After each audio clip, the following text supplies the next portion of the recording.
Kadatong tanan, Ismaili sa inyong abay, og ingna nga may buntag. Tungod kay kung mangita ta karon og silingan, ingon ang Ginoo nga higugmaon mo ang imong isig katawo or higugmaon mo ang imong silingan. Kung mangita mo silingan karon nga pinakaduol ninyo kana na ang inyong abay, wa na makalabaw na nga silingan. Mao na nga kung ato silang higugmaon, dili na to mugutan atong Ismailan. Nasayod mo tanan nga atong obispo, uban kanato sa espiritu o sa mga pag-ampo, apan physically he is in Cebu. Tama ba, no? Cebu City, uban sa iyang gwapa nga kapikas, si Ninang Net, o uban usab sa iyang diakono, nga mahapit na nga mahimong pare, si Deacon Rex, o si Father J, tungod kay naa sila gi-ordain nga mga deacon. Deacon, no?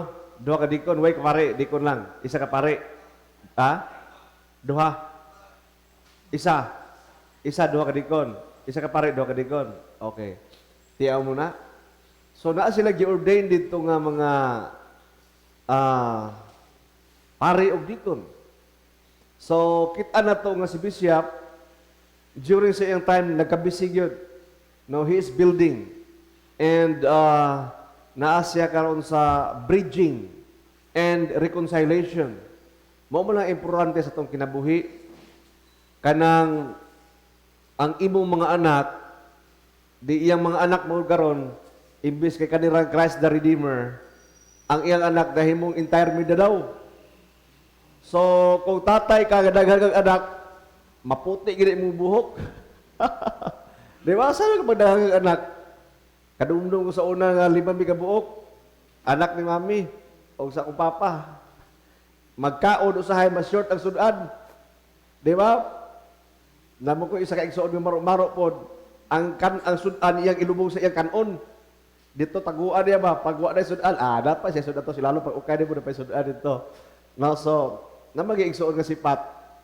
Pero, pasalamat pa, maigsuon nga atong obispo, nahigugma sa ato og nalipay sa ato nga kita, bisan tuod wala siya, naata. Tama ba? Kay the test of a true character, that in spite of the fact that someone who is higher or your superior is not around watching you closely, but you're still doing your job well, with all honesty. No, so, natagaron, though the cat is away, but we as kaning mice is not playing. Kita nga mga na may ubang nga na panultiyo, di ba? If the cat is away, what? Oh, the mice would play. So wala ta karon na wala ta karon na kundat. So guys, may suon atong tema ni ini nga Domingo nagaingon nga sa English pa, reborn to behold him in the breaking of the bread. Or, sabihin saya, nabanhaw aron pagsudoong kaniya diha sa pagpikas-pikas sa pan. Ako trohon, nabanhaw aron pagsudoong kaniya diha sa pagpikas-pikas sa pan.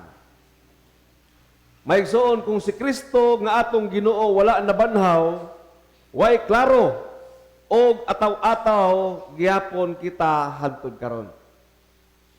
Akong otrohon, kung si Kristo kuno wala namatay siya og nagpabilin lang siya sa lubnganan og nadugta ang iyang lawas, ang atong pagkakristohanon way klaro og ataw-ataw. Kay nganuman, ang Dios nga atong gialagaran nanimaho man sa lubnganan og namatay og way klaro og wa gid nabanhaw. Kabalo ba mo nga niini kalibutan daghan mga Dios?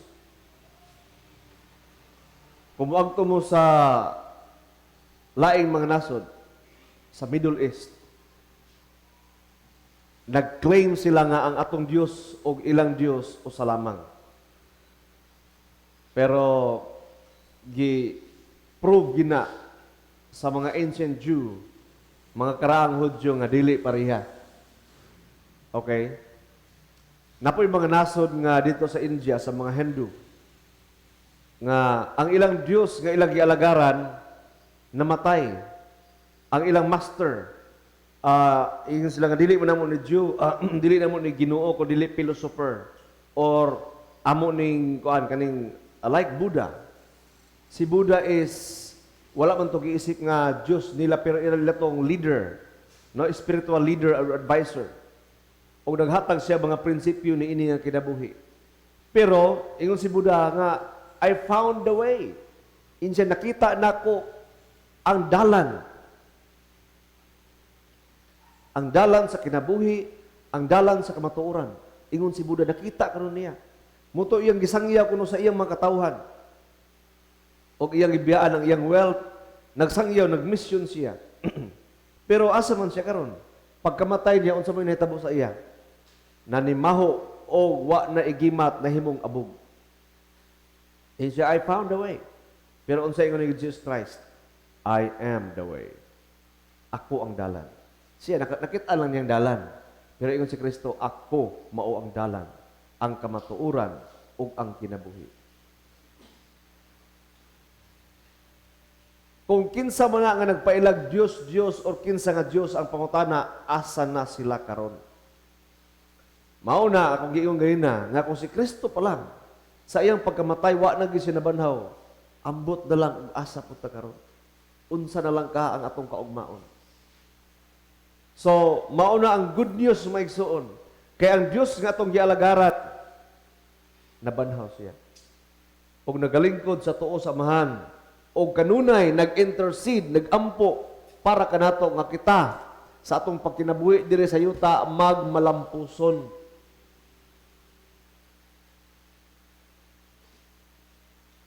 Niingon dito sa Luke chapter 24 verse 26. Samtang nagsugilon pa sila niini, mitungha ang Ginoo sa taliwala nila og miingon kalinaw. Maigsoon kung atong basahon ang gospel reading dito sa Road of Emmaus, wa man gisayt diri. Nga sa diha naay duha ka tinun-an. Wala gi-mention kung part of the disciples, basta tinun-an. Og naghisgot sila sa kamatayon ni Jesus. O nailaing tao nga nisabay nila. Nga unsa inyong gisgutan, naingon siya. Ingon siya, ikaw ra ba ang tao sa Israel nga wala na sayod sa panghitabo nga si Kristo gilansang sa krus na matay? Inana, unya gikawat ang iyang patay lawas. So, while naghisgot siya, nitsampa siya sa istorya. O iyang gisaysay, wa sila kabalo nga katong tao nga ilang kauban sa pag-istorya sa Jesus na ito.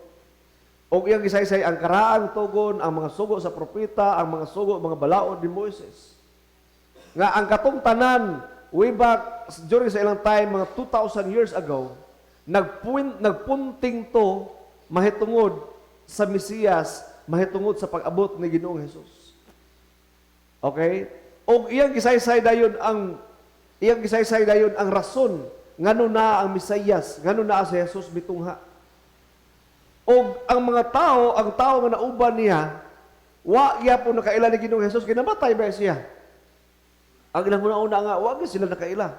Apan sa diyang naglingkod sila sa panimalay. O si Jesus dikuha sa pan, og iyang gipikas ang pan, og iyang gihatag kanila nang ngaon sila. Og sa diyang nangaon sila, niingon ang Biblia nga naabri kuno ang ilang mga mata. Og nakakita sila nga katong naghatag lagpaan sa Jesus mo na ito. Og paglingi nila, nawala na.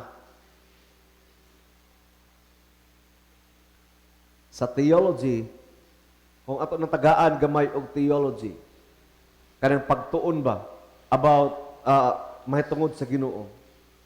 Labi na ka sa seminary, kay kami mga seminaryan naman nagod may sincere seminary god. Oh, di ba?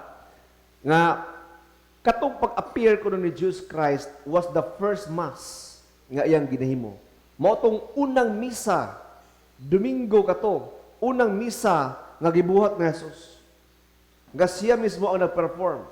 Tungod kay sa unang misa, iyang gisaysay ang Old Testament. Di ba natay sa atong misa, ang may unang pagbasa na to? kinutlo sa karaang tugon, Old Testament. O iyang gisaysay usab ang pag-abot sa Mesiyas. Sa ikaduhang pagbasa, gisaysay niya ang, kung kita diri, unsa man, Old Testament, basahan ito ang Salmo, basahan po ito ang New Testament. And the breaking of the bread was the gospel reading. But when he disappeared, sa dihang we break the bread, ang usa ka pare iyang gipikas ang pan, o dito po Jesus disappeared from their sight, nawala siya. Kaya ganuman, si Kristo naman ang pan. Sa diyang naabri ang ilang mata, nawala si Ginoong Hesukristo. Tungod kay si Kristo, ingon siya, ako mao ang pan sa kinabuhi. Siya nga mukao niini makabaton og kinabuhing walay katapusan. Siya nga moinom sa akong dugo makabaton og kinabuhing walay katapusan. Mutuo ka ba niini? Nawala siya dayon tungod kay ang pan nga gikaon sa iyang mga disipulo, sa iyang mga tinun-an, mao naman to mismo si Ginoong Hesus. Redundant naman kung napas siya napagid ang pan nga ilang ikaon. Mao na may suon nga ang tema ni ini nga Domingo na gaingon. Nabanhaw aron pagsudong kaniya diha sa pagpikas-pikas sa pan, reborn to behold him in the breaking of the bread. Kinsa man ning reborn? Kita ni. Kita ni para magsudong kaniya sa pagpikas-pikas sa pan. Kabalo mo ta may suon nga mysteriously. Unsa man mysteriously? Kanang dili na ko ma-explain. Nga bisan unsaon na ko explain, di po ninyo masabot. Nga sa diha magkaon ta sa pan o mag-inom ta sa dugo ni Ginoong Jesucristo when we partake the Holy Eucharist. Nay uban sa ato nga outright maabri ang atong pananaw. Makita ta sa mga butang nga di nato makita sa una. Makita ta sa mga opportunity nga naa sa atong atubangan raman di ay nga nangita sa tibuok kalibutan pero naa raman di ay sa atong atubangan nga dugay na nga panahon wa nato makita. Nasay uban nga gradual, hinay-hinay, nagmura ba og kuan? Mura ba kanang tao nga unsa na kanang ang mata bitaw kanang nabulit sa muta unsa na? Piskat, mo piskat ba? Nga lalo guro ni mo dugay kay bas di mo tubig hatud na abri hinay yung mata. What I'm trying to say is when we partake the body and the blood of Christ, the Holy Eucharist, kabalo ba ito maigsuon nga atong senses? Atong senses ba? May hinay siya kaabri. Matingala ka kay sa una nga wa man ako ni nakita. Apan karon klaro naman kayo. Sa unang panahon dili man ako, wala man ako ni nahikap aron karon ma-appreciate naman ako nga mahikap. Sa una dili na ako ma-feel. Apan karon ma-feel naman ako. Sa dihang si Adan ug si Iba, balik talantaw sa the fall of man. Katong pag step down sa tao into the world of mortality. Kabalo mo nga kita immortal ta? Ha? Kada yung mga abay mga immortal na. Immortal. Dili Mortal Kombat. Immortal yun. We are all immortals. Meaning, dili ta mamatay. Di man kita mamatay. Even man, Adam and Eve, choose to step down into immortality from being immortal. Kailan man ito mapili, di ba? Ilang gipili, sa dihang ilang ninaog sila ba? From being like God, literally, nidaog sila into immortality. Nawala ang ilang power sa ilang five senses. Kabanta ni ka ni Christ, katong glorified body na siya. Di ba? Unsa nita mo sa iya? Mula ka siya ginani, mulusot lang siya dito. Bisa di na siya mutikang. Tungod kay dili siya govern sa senses nini nga earth. Dili siya govern sa gravity, dili siya govern sa oxygen, dili siya govern sa matter, space, quantum science, quantum physics, unsa pa na diha. Dili siya govern, he is above all senses. Sa dihang kita tao, we choose immortality. Mortality, I mean, we choose mortality samtang ni Paul ta nakasalata nakorrupt ang atong body. Mauna nga atong smell minus na kayo. Atong pananaw minus na kayo. Atong five senses, reflexes minus na kayo because we are bound to die and we are bound to perish. Madicompose na ta. Ang atong lifespan is only 120 lakh, ang uban 80, 70 na lang. Pero dapat gid unta kini nga body, dili gid unta niya siya madugta kay mo nang design sa Ginoo. Pero sa diyan nakasala ang tao, dili na kay ta makasimhot, dili na kay ta makita, dili na kay ta makatouch, dili na kay ta makadungog. Maunang gi-restore ni Christ ang kanang kuan na to, pagpakamatay niya sa cross, iya tag gibalik hinay-hinay sa original state nato katong wa tay sala. Mo nang reconciliation, mo na siya ang restoration, gi-restore ta niya, okay, into perfection. Mo man lang restorative work ni Christ nga iya tag ipasig uli nga ang katong sala nga nabuhat sa atong ginikanan, iya na itong gibayran, iya na itong gilukat, dili na ito dapat mag-suffer. Mauna nga pag-partake na to ni Christ Himself, mo ning lisod. Mo lang niingon ko sa inyo nga, mystery. Mystery is no matter how hard I try to explain, you cannot fathom. And no matter how hard you want to comprehend, you cannot grasp. Because this is a mystery. That when we partake the body and blood of Christ, we become like Jesus Christ Himself. My God. So that means, if we become like Jesus, you think like Jesus, you speak like Jesus, you reason like Jesus. Inanaunta dapat kung makita nato na. But it takes the eyes and the ears and the nose and the smell of God to see those things. Mao bitaw nga when they break the bread and when they eat the body and blood, their eyes was open and they were able to recognize and see that it was Yeshua, it was Jesus. And what happened? Jesus disappeared because Jesus was in them. Naananahin mo ng kabahin sa ila. So that is why the power of the Holy Eucharist is a process of transforming ourselves into Christ. Mauni ang proseso while we are on earth, mahimutang Jesus Christ. That is why sometimes kung nakay mga decision making, karon na kay mga decision ba nga buhaton, you have to pause for a while and think, if I am Jesus, how would I behave? How would I think? How would I judge this thing?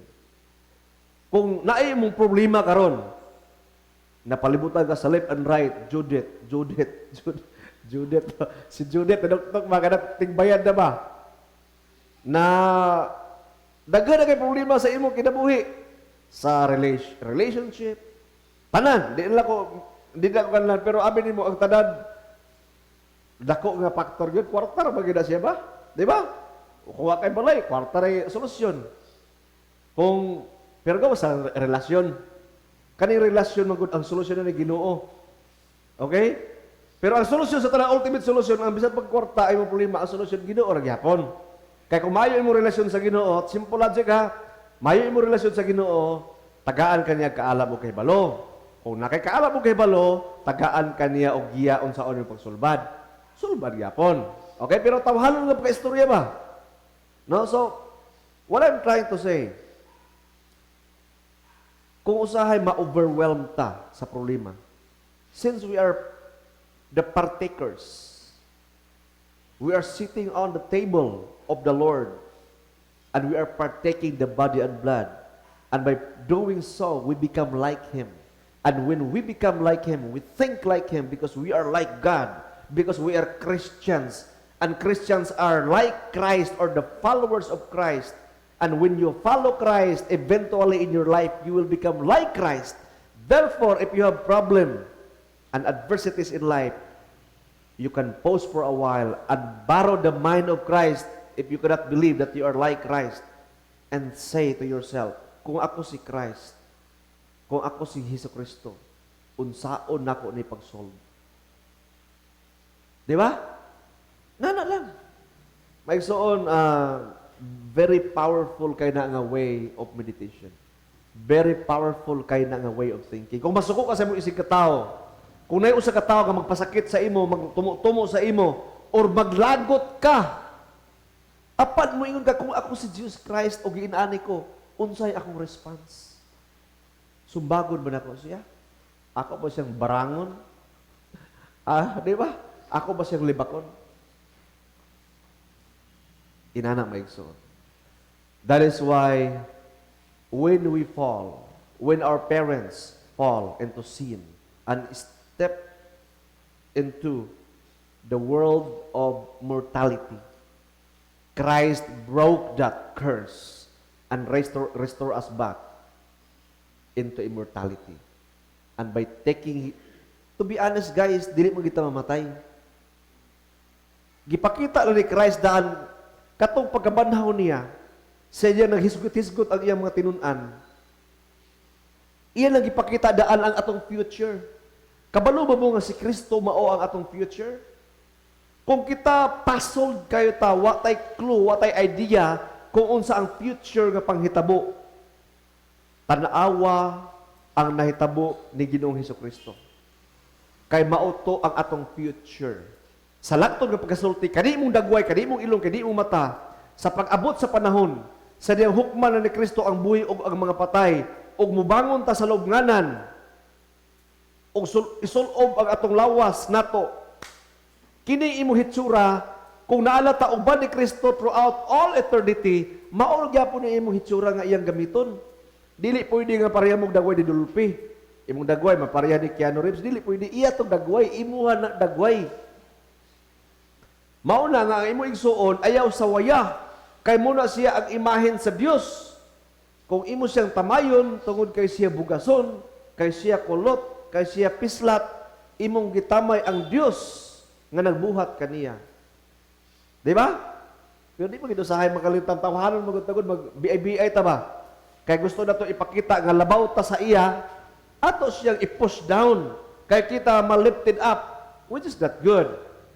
No, so don't do that to your brother. Say sorry to them. Kay dili gina siya maayo maigsoon. But what is my point? My point is this. Ang katong pag-resurrect na Christ when He was so glorified, mauto atong future. Inaana gyapon ta maigsoon. Sa katapusan kay ang Dios nga atong gialagaran namatay og nabanhaw man og nabuhi og tuan na uban sa atong amahan.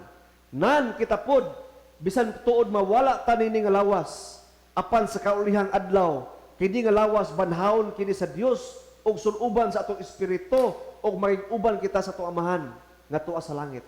Sure ka dikon? Sure ko. Kay ganuman gipakita na daan ni Kristo og nahitabo na sa iya og mao na ang atong future. Dili na ta magtumo-tumo, di na ta magtagna-tagna kung unsa kay mahitabo nako no. Kung mamatay nako no. Klaro na kaayo sa nga tanan maigsuon. Nga atong kaugmaon pareha gid ni Kristo. O yun siya, kalma lang mo diha. Akong ipadala ang balaang espiritu, maggiya kaninyo sa tanang kamatuoran to guide you to all truth. What's it, all truth? Ngano all truth man? Because only the truth can set us free. The Spirit of God will set us free. That's why He wants to guide us to all truth. And while you are enjoying life on earth, behold, I'll be in my Father's right hand, sitting on my throne, and I will prepare a mansion for you. Iya mo na ni Kristo, di mo na ato, di mo na sa kinasinasulti kang Kristo mo na. Iyang andamon ang atong mga lawak, mga mansyon, mga puy-anan ngadto sa langit. O may uban na kita kaniya hantod sa kahangturan. Amen? Amen. Please stand.